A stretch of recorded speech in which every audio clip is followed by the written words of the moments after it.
Present Productions presents the math of ESP, why it works even if you don't believe in it, and the fundamental basics of what we're looking at here. At the moment, like I say in the previous videos, thinking for yourself is relatively important, okay? But most people don't want you to do it, and the higher up the chain of the hierarchy, which is the only way to look at it, that's the only way to really put it in words, the aristocracy don't want you to think about what you're doing. The religions and governments don't want you to think of what you're doing. If this is money, they don't want you to look at anything other than the fact that this is money and it's very valuable because they say so. Okay. Like I say, gold and silver is valuable because people at the top with very big egos like to put lots of gold and jewelry on themselves. And gold and silver are very pretty to look at. Platinum's very pretty to look at. At what point in time is gold worth killing for? Stop and think about it, okay?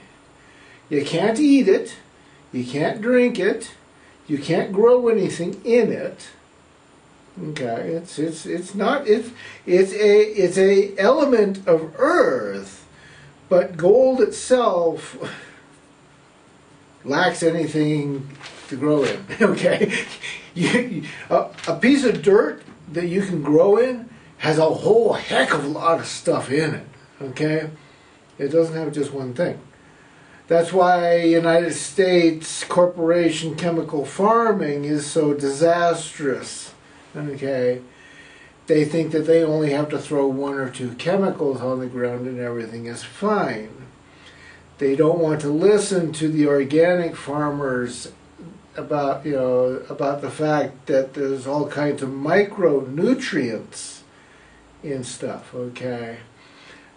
They don't want you to understand that by just throwing a bunch of ammonium nitrate on the ground, the grass looks really green, things grow really pretty and green, but is lacking in all those other nutrients. Okay? That's where the organic is more nutritious than the chemical farm. Okay? If you go to a hydroponic farming system, and the hydroponic farming system uses micronutrient, then you are every bit as healthy as somebody that grows it in the ground. Okay? If you are in clean soil, and you are in clean hydroponic, you are equally clean. Okay? You don't have the poisons.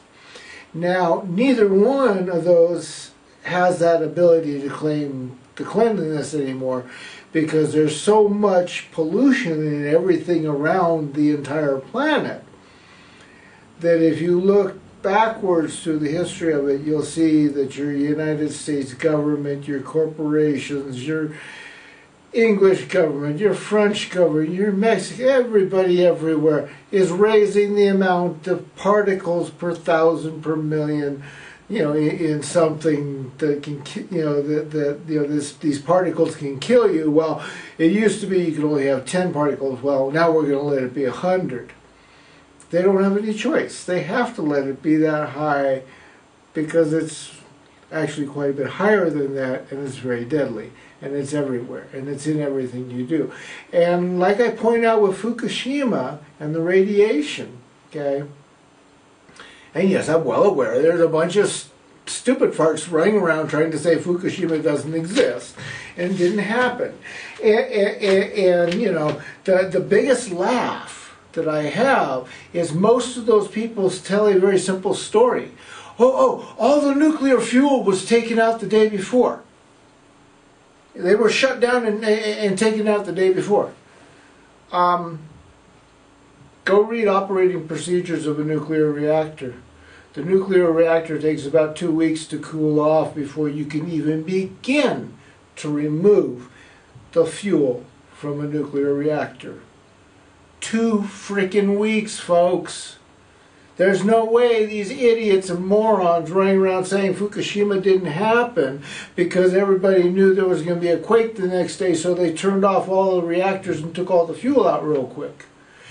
If you go and look at the literally, inventory status sheets of every nuclear plant around the planet, who cares about what's inside those nuclear reactors? The holding ponds have anywhere from 300 to 600% too much in them.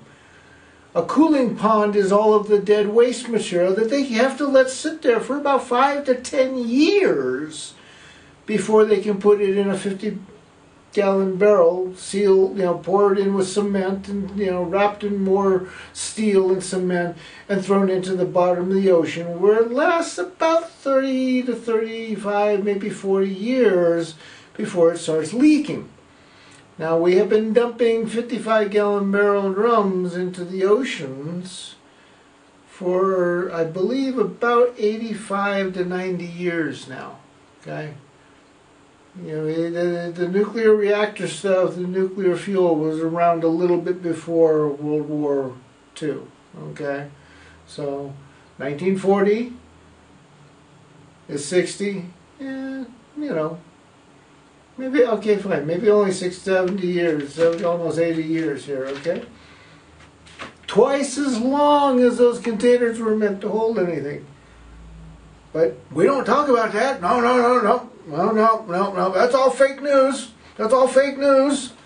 Why do they say that? Why don't they tell you the data? Why are they afraid to admit that they have so badly messed everything up and they have absolutely no way to run around and collect all those barrels up because they don't have any place to put it? All the barrels that are in the caves are leaking in and going into your groundwater. They can't stop it. Fukushima, 3 of 4 reactors melted down, went through all of the chambers, and are literally just burning into the ground. And there's no way to dig a hole underneath them and do anything about it. Chernobyl. They did not stop it, folks. They put a cement plug over the top. It still burns, it still leaks, it still pollutes. 3 Mile Island, it still pollutes. Oyster Island, it pollutes. Hanford, it pollutes. San Clemente, Rancho, I forget.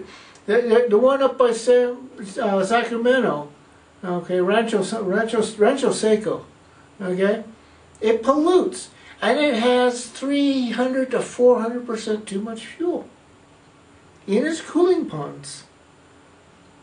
An earthquake comes and cracks those cooling ponds, which are nothing more than a basic standard everyday cement pond with pumping water in and out, and as the water goes through some radiators it cools off and it gets pumped back in again, and it's extremely radioactive water. And there's no place to put the radiation anywhere. There's no place to clean it and put it. The Japanese government is going to dump somewhere around, 1 million tons of radioactive waste into the oceans, which have already been receiving 500 tons a day for the past 6.5 years of radioactive waste. And they're telling you, oh, don't worry about it. The radiation isn't going to do anything to anybody. It's short-lived. We can't figure out what to do with it, but we're going to throw it in the ocean so we don't have to think about it and nobody sees it. Yeah, that is what is called not thinking. Not calculating what you're doing.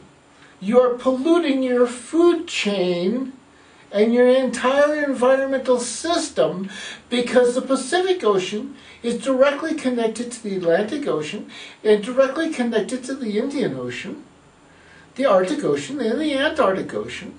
There are no walls, there are no filters, there are no frames, there are nothing humanly possible to build at this point in time to do anything about the fact that you have polluted your entire system around your entire planet.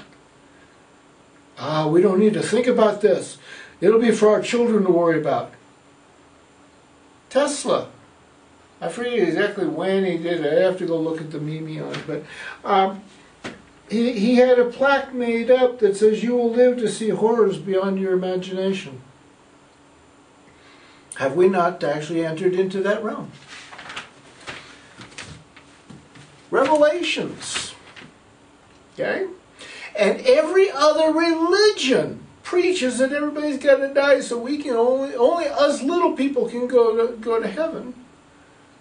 Revelations. Because of the love of physical, because